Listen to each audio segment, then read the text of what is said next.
Hello student, class 12 semester 3, welcome to my channel focus edu centre. আমি তোমাদের পোয়েট্রির MCQ কোশ্চেনগুলো করাচ্ছি। তার মধ্যে আওয়ার ক্যাজুয়ালিটি প্রভু দত্তের লেখা পার্ট 2টা করাচ্ছি। প্রশ্নগুলো দেখবে মেন পোর্শনটা করা আছে রেড দিয়ে, আর উত্তরগুলো দিয়ে আছে পিঙ্ক কালার দিয়ে। যেমন দেখছি যে what kind of poem our casualty, এটা হবে ওডে। এলিজি হবে না, ব্যালাড হবে না, এপিক হবে না। What animal climbing on the tree, Python.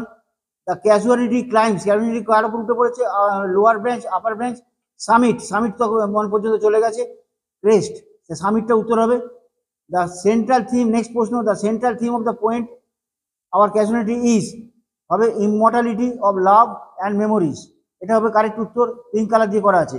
তারপরে দেখো the poet associated with the tree with childhood memories and love to lost one, মানে তার ছোটবেলাকার কথা মনে পড়ছে এবং যাদের সে হারিয়েছে প্রিয় বন্ধুদের, তাদের কথা মনে পড়ছে।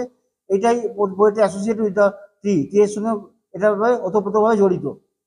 Due to embrace of creeper the other tree will died, অন্য গাছগুলো মরে যাবে, ক্রিপারের জন্য অন্য গাছগুলো মরে যাবে। তারপর বলছে next question, the poet call the tree deathless because it represent eternal memories, এটা ইটার্নাল রিপ্রেজেন্ট করছে, তার জন্য এটাকে ডেথলেস বলা হয়েছে। Which season describe here, winter. The colour of the cluster of flowers হবে crimson, colour of the cluster of flowers colour কি হবে, ক্রিমসন। তারপরে প্রশ্নটা দেখো, দ্য পোয়েটিক ফর্ম আওয়ার ক্যাশনিটির পোয়েটিক ফর্ম কি, লাইরিক।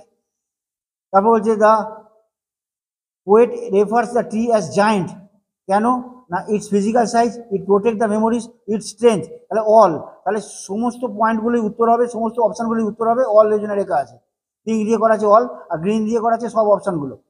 ও ফর্ম দাই ফ্রম ও টিয়ার, ও টিয়ার না, সরি ও ট্রি হবে, thy from O tree as in my happy prime, suggest the tree reminds her youthful days, এটা উত্তর হবে বি অপশানটা। At night the garden overflows with sweet song, এটা হবে বার্ড সং, এটা হবে কারেক্ট উত্তর। Thank you very much for watching. তোমাদের ভালো লাগলে অবশ্যই লাইক সাবস্ক্রাইব করো, আর তোমাদের আসন্ন পরীক্ষা শুভেচ্ছা জানিয়ে আমার ভিডিওটা আমি শেষ করলাম।